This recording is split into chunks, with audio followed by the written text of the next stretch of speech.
Hello बच्चों, पिछले काफ़ी दिनों से मैं वीडियो नहीं बना पाया, इसलिए मैं अब फिर से शुरू कर रहा हूँ वीडियो बनाना। तो हमने आपको पिछले टॉपिक्स जो बताए थे वो हमारा था जेनेटिक्स पर, और जेनेटिक्स हमने आपको क्लियर कर दिया था। उसके बाद जो हमारा नया टॉपिक है वो हमारा टॉपिक है मॉलिक्यूलर बेसिस ऑफ इनहेरिटेंस। यानी इसे आप कहते हैं आनुवांशिकता का आणविक आधार। ठीक, अब यहाँ क्वेश्चन पहला हमारा बनता है कि आनुवांशिकता क्या थी, इनहेरिटेंस क्या था। तो हमने आपको अपने पिछले लेक्चर में बताया है कि इनहेरिटेंस क्या है। जब कोई चीज क्या हो, कोई कैरेक्टर एक जनरेशन से दूसरे जनरेशन में ट्रांसफर होता है तो उसे हम क्या बोलते हैं, इनहेरिटेंस बोलते हैं। अब मॉलिक्यूलर बेसिस यानी इनहेरिटेंस किसके थ्रू ट्रांसफर हो रहा है, उसका मेन बेसिक मॉलिक्यूल क्या था। तो इनहेरिटेंस का मेन बेसिक मॉलिक्यूल था हमारा न्यूक्लियोटाइड। और जो न्यूक्लियोटाइड था ये पार्ट किसका था, ये हमारा पार्ट था न्यूक्लिक एसिड का। यानी जो हमारी मॉलिक्यूलर बेसिस है वो मेन किस पर डिपेंड करती है, न्यूक्लिक एसिड पर डिपेंड करती है। और जो न्यूक्लिक एसिड होते हैं ये दो टाइप्स के, इनको दो कैटेगरी में रखा गया है। और पहली कैटेगरी होती है न्यूक्लियोसाइड और दूसरी कैटेगरी हमारी होती है न्यूक्लियोटाइड। जब हम बात न्यूक्लियोटाइड की करते हैं तो न्यूक्लियोटाइड में फिर हमारे दो ग्रुप्स बनते हैं। ठीक, यानी जो हमारा न्यूक्लियोटाइड है ये दो पार्ट्स में डिवाइड होता है। पहला पार्ट हमारा बनता है प्यूरीन और दूसरा पार्ट हमारा बनता है पायरिमिडीन। इसके साथ ही जब हम न्यूक्लियोटाइड की बात करते हैं तो हमारा न्यूक्लियोटाइड क्लियर हो गया। अब अगर बात हम करें न्यूक्लियोसाइड की, जो हमारा न्यूक्लियोसाइड होता है इस पे भी हमारे दो पार्ट्स बनते हैं। पहला पार्ट हमारा बनता है डीएनए और दूसरा पार्ट बनता है बेसिकली आरएनए। लेकिन जब हम बात करेंगे न्यूक्लियोसाइड के केमिकल कंपोजिशन की, तो जो हमारा न्यूक्लियोसाइड है अगर हम इसे देखें तो ये हमारे तीन कैटेगरी में डिवाइड हो जाता है। अब वो तीन कैटेगरी कौन कौन सी है, तो अब उसको देखते हैं। तो सबसे पहले न्यूक्लियोसाइड, तो केमिकल कंपोजिशन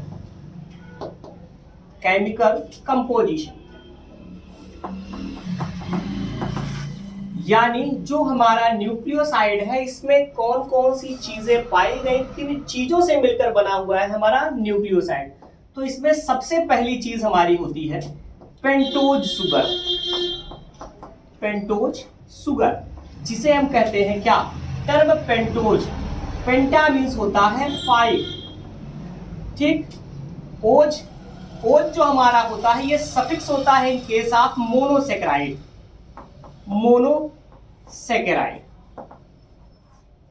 अब कभी कभी पूछा जाता है कि मोनोसेकेराइड क्या है। तो मोनोसेकेराइड जो हमारा होता है ये होता है ए टाइप ऑफ कार्बोहाइड्रेट। यानी जो मोनोसेकेराइड है ये एक प्रकार का क्या है, कार्बोहाइड्रेट है।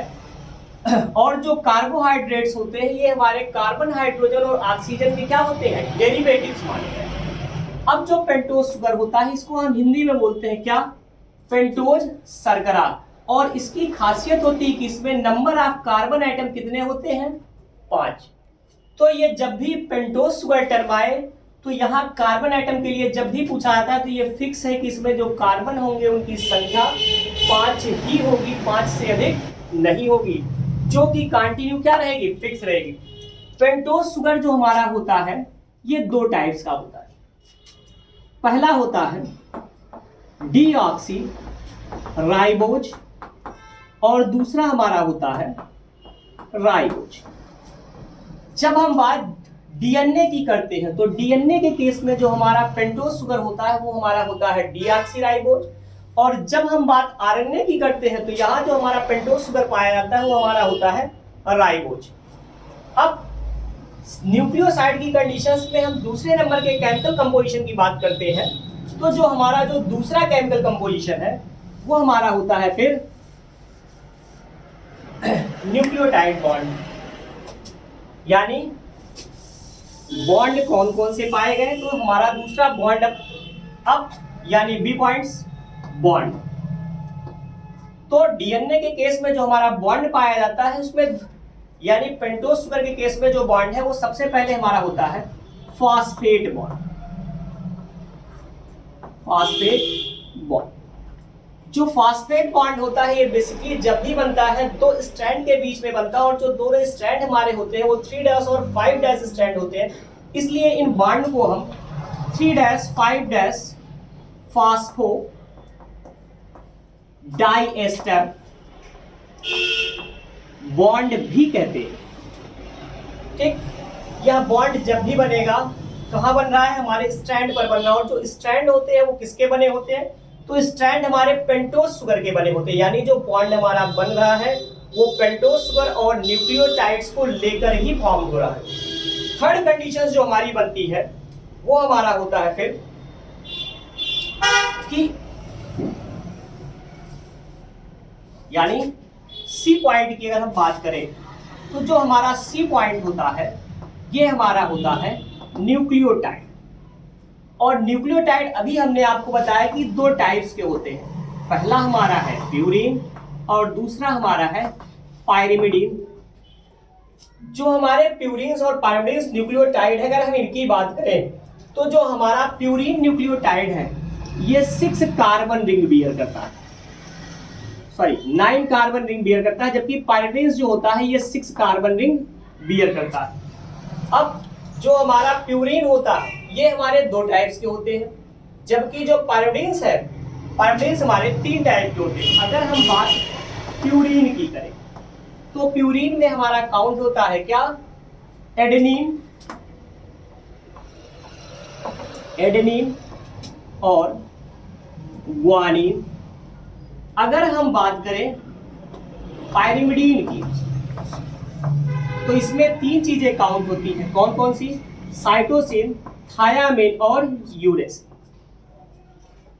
जब भी बात की जाती है डीएनए और आरएनए की, तो जब डीएनए और आरएनए की बात की जाती है तो उस कंडीशंस में जो डिफरेंस आता है वो थायामिन और यूरेसिल में आता है। अगर कभी पूछा जाए कि डीएनए के केस में न्यूक्लियोटाइड सीक्वेंस में कौन से न्यूक्लियोटाइड सीक्वेंस होंगे, तो डीएनए के केस में एडेनिन, ग्वानिन, साइटोसिन और थायामिन पाया जाएगा। जबकि अगर आरएनए के केस में पूछा जाए तो आरएनए के केस में यह हमारा एडेनिन, ग्वानिन, साइटोसिन और यूरेसिल होता है। तो इस तरीके से जो आपका न्यूक्लियोटाइड और न्यूक्लियोसाइड टॉपिक था ये आपका होता है कंप्लीट, यानी मॉलिक्यूलर बेसिस ऑफ इनहेरिटेंस में जो हमारा पहला लेक्चर था वो कंप्लीट होता है। इसके बाद नेक्स्ट लेक्चर हम आपको अपने नेक्स्ट वीडियो में देंगे। Okay, thank you.